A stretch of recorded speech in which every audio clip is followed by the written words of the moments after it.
Brand, an ex-psychiatric nurse and comedian, and I'd like to welcome you to the Psychosis section of Health Talk Online, where you can go and experience people who themselves have experienced psychosis talking about the various aspects of what this can do to their lives.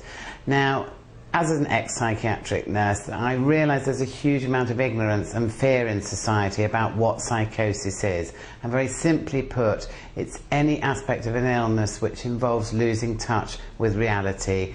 So that can go all the way through drug and alcohol abuse to schizophrenia and bipolar disorder. So go and have a look on the website at the Psychosis section and learn some more. I was just recording some music off the radio, and suddenly I started to hear kind of another voice, apart from the person speaking on the radio, and it was quite deep and it was quite gravelly, and it was kind of almost sounded a bit demonic. And first of all, it started just for a couple of seconds, and it went, and I thought maybe there was a bit of kind of interference on the radio, but then it was kind of directed at me. It was kind of, Dolly, I can see you, I'm watching you. And I got so scared, I unplugged the radio. Yeah, you hear voices in third person and feel some amount, and you believe they're not inside your head, outside your head. They don't control you, and you don't control them.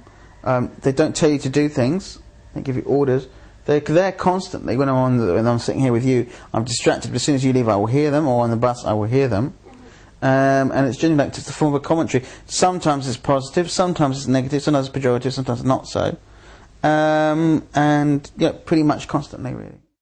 Well, I think it's important to give a diagnosis, because when you read the symptoms, because I got the Oxford Book of Psychiatry and I thought, they haven't got me right.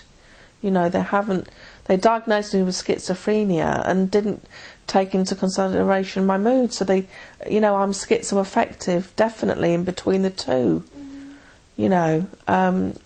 Definitely. And, I mean, you need to read up a little bit.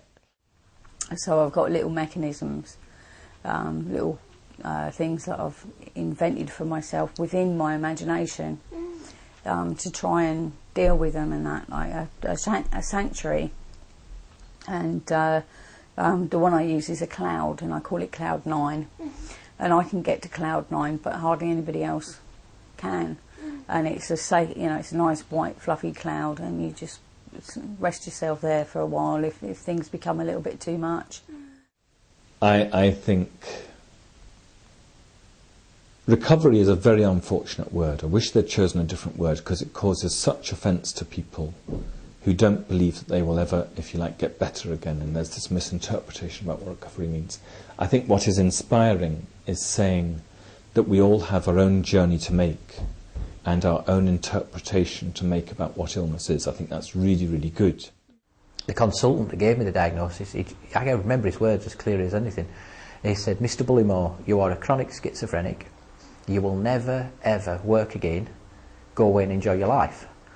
And I remember thinking, well, how does that work? And he says, take these drugs and they will cure you, which is a complete lie, because they've never cured anybody in 100 years. But not knowing that, I complied, and I was very compliant, to the point where I was taking 25 antipsychotics a day. And I couldn't walk.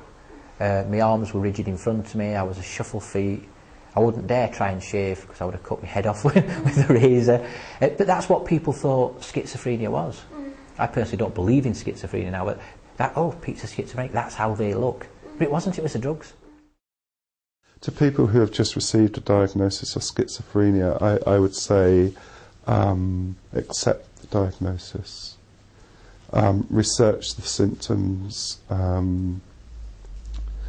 acceptance and understanding of schizophrenia and myself has played a massive role in my recovery.